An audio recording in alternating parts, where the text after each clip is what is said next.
ध्यान महाचक्र छठा संस्करण, वर्ष 2015, महेश्वरा महापिरामिड, करताल। 28 दिसंबर। हम अपनी इच्छा से जीते हैं। जीना है तो ओशो की तरह जीना है। 25 सालों से पिरामिड मास्टर्स दुनिया को यही संदेश दे रहे हैं कि प्रत्येक दिन खुद की उन्नति के लिए परिपूर्णता से जीना है। एक भी क्षण व्यर्थ ना गंवाएं और एक भी बात व्यर्थ ना करें। हमारा कार्य आनापानसति ध्यान करना, ध्यान सिखाना और पिरामिड बनाना है। द्वा सुपर्णा सयुजा सखाया समानम वृक्षम परिष्स्वजाते तयोरन्यरूपिप्पलम स्वाद्वत्य नश्नन्यो अभिचाकशीति। शरीर रूपी वृक्ष पर 2 स्वर्ण पक्षियों ने आश्रम लिया है, जो एक ही जगह पर पैदा हुए हैं। एक पक्षी जीव और एक पक्षी देव है। जीव नाटक करता रहता है, देव साक्षी भाव से देखता रहता है। जीव तरह तरह के कच्चे, पक्के, खट्टे, मीठे फल खाता है। देव कुछ भी नहीं खाता, केवल साक्षी भाव से देखता रहता है। धरती एक ही है, जिसके एक तरफ दक्षिणी ध्रुव है और एक तरफ उत्तरी ध्रुव है। ऐसे ही वृक्ष के एक तरफ कर्म करने वाली जीवात्मा है और दूसरी तरफ साक्षी भाव से देखने वाली आत्मा है। हम अपने कर्मों के स्वयं ही साक्षी हैं। जिस तरह जब मैं गा रहा हूं, मेरा गाना मैं भी सुन रहा हूं, लोग भी सुन रहे हैं। ऐसे ही जब हम बात करते हैं, हम अपने ही कानों से अपनी बात सुनते हैं। हमारे कान हमारी बातों के साक्षी हैं। मेरे जीवन के लिए आप साक्षी नहीं बन सकते और आपके जीवन के लिए मैं साक्षी नहीं बन सकता। जीवात्मा के स्तर पर आप अपने आप को देख सकते हैं, लेकिन आत्मा के स्तर पर साक्षीवत जीवन को आप नहीं देख सकते। आध्यात्मिक शास्त्र का ये हर्मेटिक सिद्धांत यानी हर्मेटिक प्रिंसिपल है। As above so below, as below so above. जैसे ऊपर है वैसे नीचे है, जैसे नीचे है वैसे ही ऊपर है। जैसा ये लोक है, परलोक भी वैसा ही है। जैसा परलोक है, ये लोक भी वैसा ही है। जैसे हम इधर जी रहे हैं, शरीर छोड़ने के बाद उच्च लोक में भी वैसे ही जिएंगे। इस लोक में आत्मा को परिपक्व होना है। ज्यादा ध्यान करके, जीवन को आनंद से जीकर और सबकी सहायता करके आत्मा परिपक्व होती है। जीवन विधान शास्त्र में हम हमेशा विद्यार्थी हैं। संगीत और आध्यात्मिकता का कोई अंतिम छोर नहीं है। इसमें हम सदा ही विद्यार्थी हैं। हमें हर क्षण प्रत्येक व्यक्ति से सीखना है। हमें दूसरों के लिए नहीं, खुद के लिए जीना है। हमें कबीर, ओशो और जीसस की तरह खुद के लिए जीना है। जो अपनी इच्छा से जीता है वही मास्टर है। 29 दिसंबर। हम सब भगवान हैं। हम एक ही सिक्के के 2 पहलू हैं। एक तरफ मनुष्य और दूसरी तरफ भगवान है।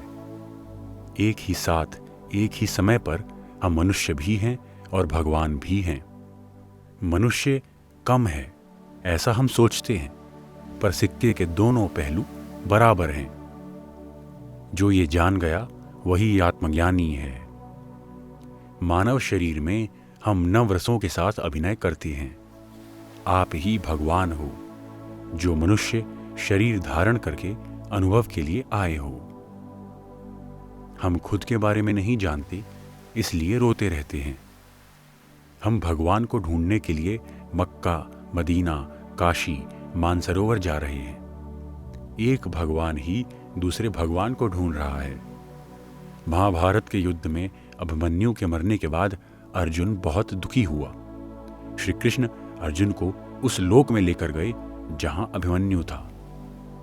अर्जुन जब अभिमन्यु को देखकर गले मिलने लगा तो अभिमन्यु ने कहा, तुम कौन हो?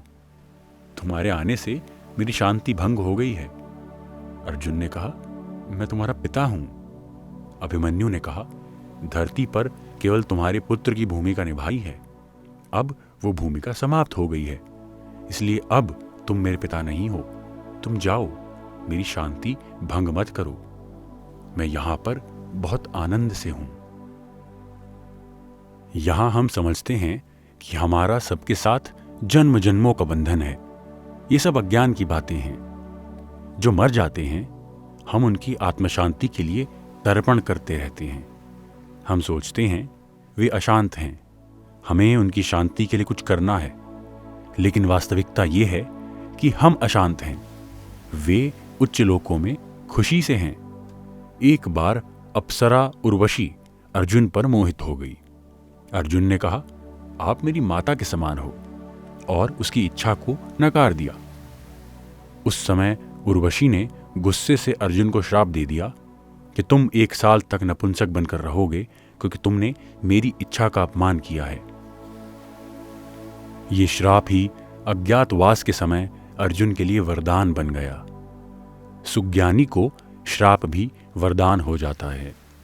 अज्ञानी के लिए वरदान भी अभिशाप बन जाता है।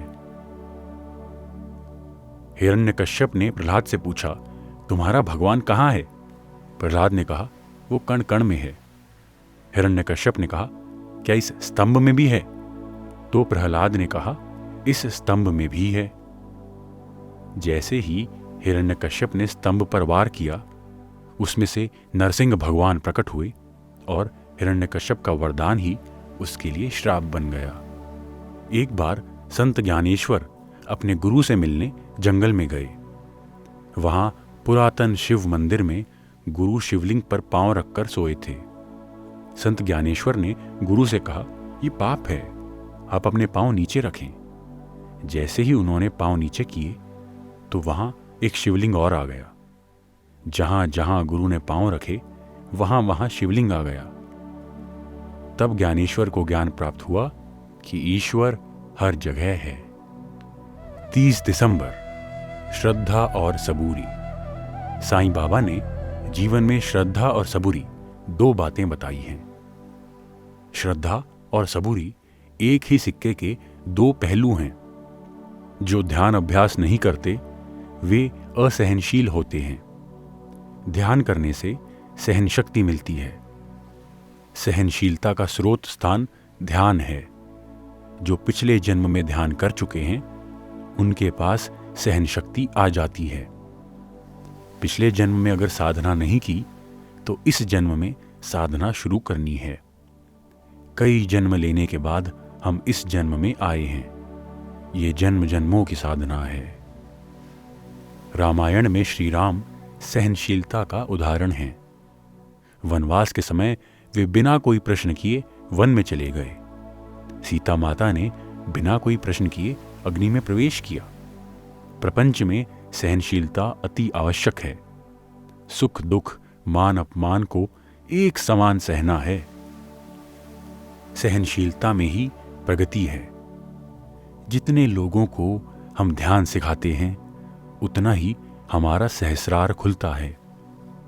सबके साथ मिलजुल कर स्नेहवत रहने में ही प्रगति है।